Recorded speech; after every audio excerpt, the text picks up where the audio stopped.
묘법 연화경 제12 제바달다품. 그때 부처님께서 모든 보살과 하늘과 사람 사부대중에게 말씀하시기를,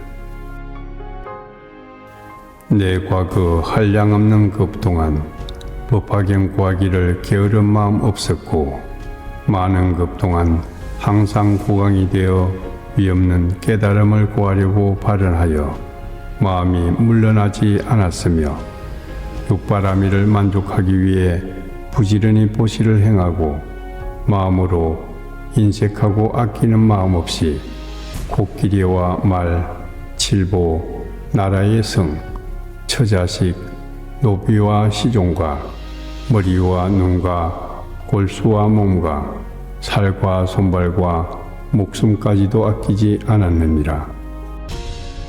그때 세상 사람들의 수명이 한량없었지만 법을 구하기 위하여 나라와 국왕의 자리를 버리고 정치는 태자에게 맡기고 북을 울리며 영을 내려 사방으로 법을 구하되, 누가 능히 나를 위하여 대승법을 설해 주겠습니까? 나는 마땅히 몸이 닿을 때까지 받들어 모시며 시중하겠습니다 라고 하였느니라. 이때 한 선인이 와서 왕에게 말하기를, 나에게 대성경이 있으니 그 이름 묘법 연화경인데 만일 나를 위배하지 않는다면 마땅히 설해 주겠습니다 라고 하였느니라.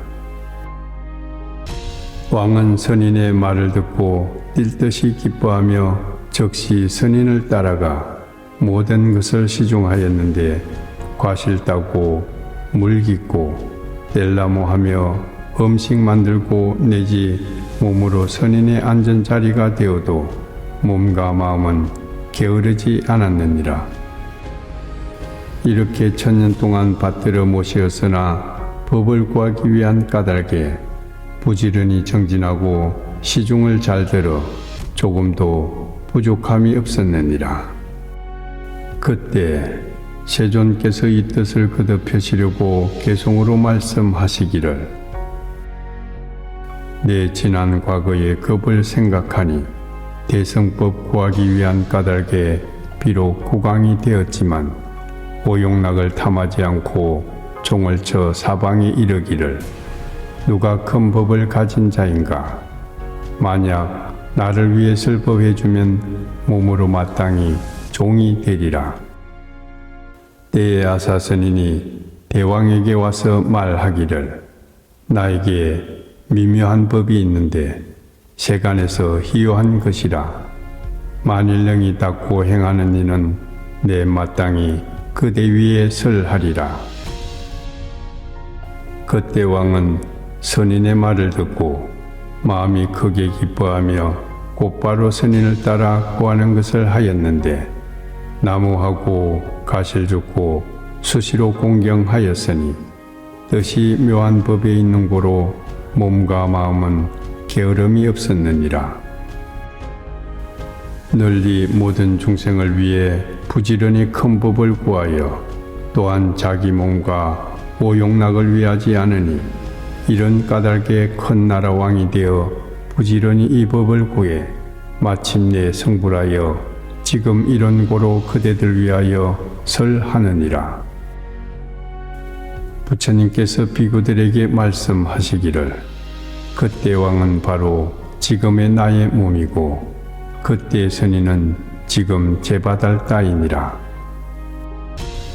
제바달다 선지식으로 내가 육바라밀과 자비희사와 30 이상 80종호와 붉은 황금빛과 10가지 힘, 사무소의 사습법, 18불공법, 신통과 도력을 갖추어 등정각 이루고 널리 중생을 제도하니, 이것은 모두 제바달다 선지식의 연유입니다.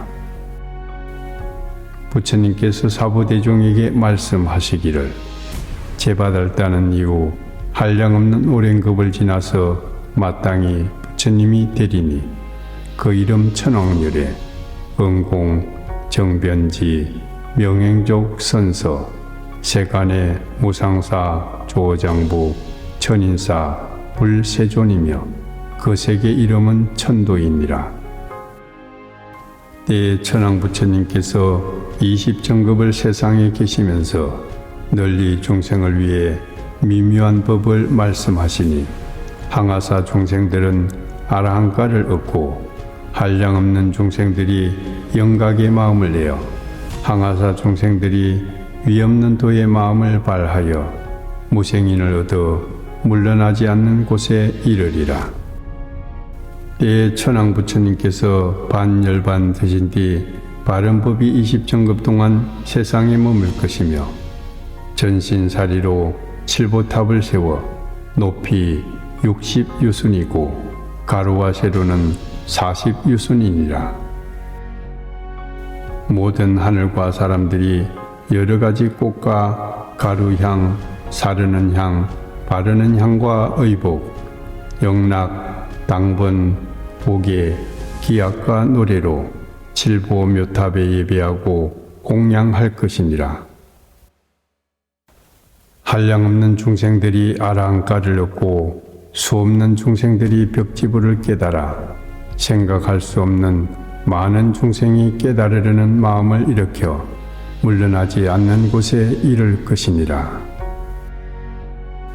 부처님께서 모든 비구에게 말씀하시기를 오는 세상 가운데 만일 선남자 선여인이 묘법연화경에 제받을 다품을 듣고 마음이 깨끗하여 믿고 공경하며 의심을 내지 않는 이는 지옥이나 악이 축생에 떨어지지 않고 시방의 부처님 앞에 태어나며 태어나는 그곳에서 항상 이 경을 들을 것이며 만일 인간이나 천상 가운데 태어나면 가장 미묘한 즐거움을 받고 혹은 부처님 앞에 태어나면 연꽃으로 화생할 것이니라. 때에 하방세계에서 다보세존을 따라온 한 보살이 있었는데 이름이 지적이었다. 지적보살이 다보부처님께 말씀드리기를 마땅히 본토로 돌아가셔야 됩니다. 서가모니 부처님께서 지적보살에게 말씀하시기를 선남자여 잠시 기다리라. 여기에 한 보살이 있으니 이름이 문수살이니라. 가히 서로 만나보고 묘한 법을 의논하고 본토로 돌아가라. 이때 문수살이 보살은 큰 수레바퀴만한 찻잎 연꽃 위에 앉아 함께 온 보살들 또한 보배로 된 연꽃 위에 앉은 채 큰 바다 사갈라 용궁으로부터 저절로 솟아올라 공중에 머물다 영축산에 이르러 연꽃에서 내려와 부처님 계신 곳에 나아가 머리 숙여 두 분 세존의 발에 공경히 예비하고 지적보살 있는 곳으로 가서 함께 서로 안부를 묻고 인사하며 한쪽에 앉았다.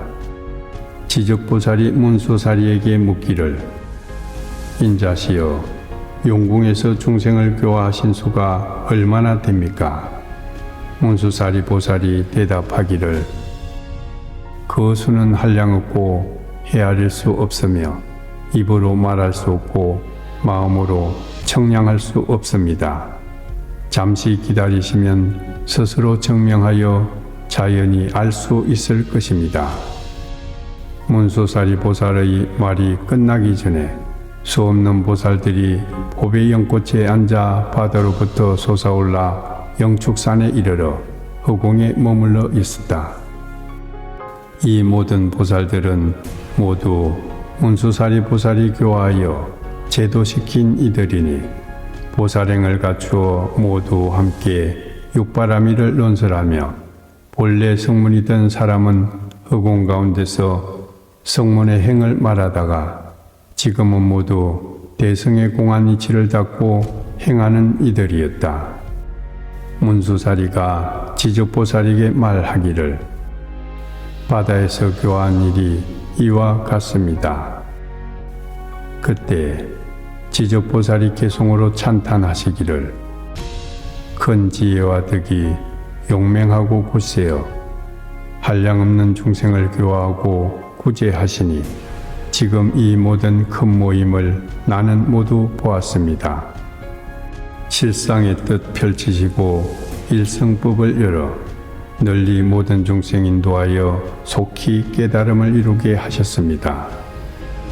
문수사리가 말하기를 나는 바다 가운데서 오직 이 묘법 연화경을 항상 설하였습니다. 지적보살이 문수사리에게 묻기를 이 경은 심히 깊고 미묘하여 모든 경 가운데 보배로 세상에서 희요합니다. 만일 중생들이 부지런히 정진하여 이 경을 닦아 행하면 속히 성불할 수 있겠습니까? 문수사리 보살이 대답하기를 사가라 용왕에게 딸이 있는데 나이가 겨우 8살입니다. 지혜롭고 근기가 예리하여 중생들의 모든 근성과 행동과 업보를 잘 알고 다란이를 얻어 모든 부처님께서 말씀하신 매우 깊고 비밀한 법장을 다 알며 모두 받아 지니고 깊은 선정에 들어 모든 법을 요달하여 찰나 사이에 깨닫는 마음을 내어 물러나지 않는 법을 얻었으며 변제가 걸림이 없고 중생을 자비롭게 생각하며 사랑하길 마치 어린아이 같이 하며 공덕을 갖추어 마음으로 생각하고 입으로 연설함이 미묘하고 강대하며 자비롭고 어질고 겸손하며 뜻이 온화하고 아름다워 능히 깨달음에 도달하였습니다. 지적보살이 말하기를 제가 보니 서가모니 부처님께서 한량없는 급에 어렵고 고통스러운 행을 하시고 공덕을 쌓아 깨달음을 구할 때 조금도 쉬지 않으셨습니다. 삼천대천세계와 내지 겨자씨를 보아도 이 보살이 몸과 목숨을 바치지 아니한 곳이 없으니 중생을 위한 까닭입니다. 이렇게 하신 뒤에 큰 깨달음의 도를 이루셨는데 이 용녀가 잠깐 사이에 깨달았다는 것은 믿어지지 않습니다. 말이 끝나기 전에 용왕의 딸이 문덕 앞에 나타나서 머리를 숙여 공경히 예배하고 한쪽에 머물면서 개송으로 찬탄하기를 깊은 재와 보개 모양 통달하여 두루 시방세계에 비치네 미묘하고 청정한 법신 30 이상 갖추시고 80가지 좋은 모양으로 법신을 장엄하시니 하늘과 인간이 우러러 받들고 용과 귀신이 함께 공양하며 일체 중생들이 받들지 않는 이가 없나니 또 듣고 깨달음을 이루는 것은 오직 부처님만이 마땅히 하시고 정명하시니 내 대승의 가르침여러 괴로운 중생 제도하여 해탈하게 하리다. 때에 사리부리 용녀에게 말하기를 그대가 오래되지도 않는 사이에 위없는 도를 얻었다고 하는 이 일은 믿기 어렵다. 왜냐하면 여성의 몸은 때묻고 더러워 법의 그릇 아니기 때문이다. 어찌하여 능히 위없는 깨달음을 얻을 수 있다고 하는가? 불도는 멀고 멀어 한량없는 오랜 급을 지내면서 부지런히 고행을 쌓고 모든 법도를 닦아 갖춘 뒤에 이루어지는 것인데 또 여인의 몸은 오히려 5가지 장애가 있으니 첫째는 범천왕이 되지 못하고 둘째는 재석천왕이 되지 못하며 셋째는 마왕이 되지 못하고 넷째는 전륜성왕이 되지 못하며 다섯째는 부처님이 되지 못하는데 어떻게 여자의 몸으로 빨리 성불할 수 있다고 하는가? 그때 용녀에게 한 보배 구슬이 있었는데 값이 3000대천세계와 같았다. 그것을 가지고 부처님께 바치니 부처님께서 곧 이 보배 구슬을 받으셨다. 용녀가 지적보살과 사리불 존자에게 말하기를 내가 보배 구슬을 부처님께 바치니 즉시 받으셨는데 이 일이 빠릅니까? 빠르지 않습니까? 이에 지적보살과 사리불이 대답하기를 매우 빠르다. 용녀가 말하기를 그대들의 신통력으로 나의 승부라는 것을 보십시오. 다시 보다 더 빠를 것입니다. 당시 모인 대중들이 모두 용녀를 보니 잠깐 사이에 남자로 변하여 보살행을 갖추고 곧 남방 무구세계로 가서 보배로운 연꽃이 앉아 등정각을 이루고 30 이상 80종호를 갖추며 널리 시방세계의 일체 중생을 위해 묘한 법을 연설하였다. 그때 사바세계의 보살, 성문, 천룡팔부와 사람과 사람 아닌 이들이 모두 멀리서 용녀가 성불하여 그곳에 모인 사람과 하늘을 위하여 설법하는 것을 보고 마음이 크게 기뻐 모두 멀리서 공경하고 예배하였다. 한량없는 중생들은 법을 듣고 알아 깨달아서 불태전을 얻고 수많은 중생이 불도수기 받으니 청정한 무구세계가 6가지로 진동하였다.